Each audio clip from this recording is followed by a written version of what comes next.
Hello বন্ধুরা, আজকে হচ্ছে দশহারা।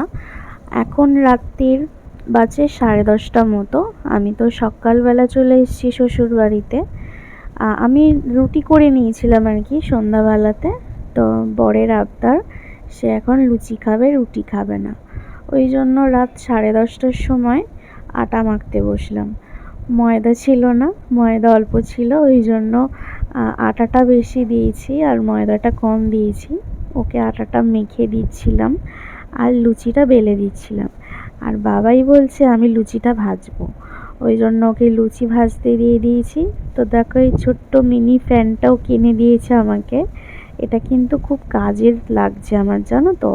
এই ধরো কোনো মেকআপ টেকআপ করছি বা কিছু মুখের সামনে ধরে রাখলে খুব ভালো লাগছে। রান্নাঘরে নিয়ে যখনই গরম লাগছে না, এটা চালিয়ে রান্না বান্না করছি, এত আরাম লাগছিল।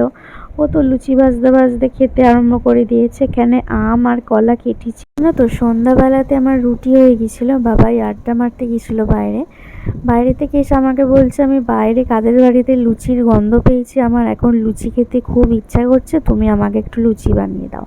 ওই জন্য রাত 10:30টার সময় দুজন মিলে রান্নাঘরে গিয়ে লুচি বানালাম। লুচিগুলো একটু লাল লাল হয়ে গেছে, যদিও বাটা দিয়ে মেখেছি, কিন্তু টেস্টি হয়েছিল। আজকের এই মিনি ব্লগটা কেমন লাগলো তোমরা কমেন্ট করে জানিও। আজকের মতো টাটা।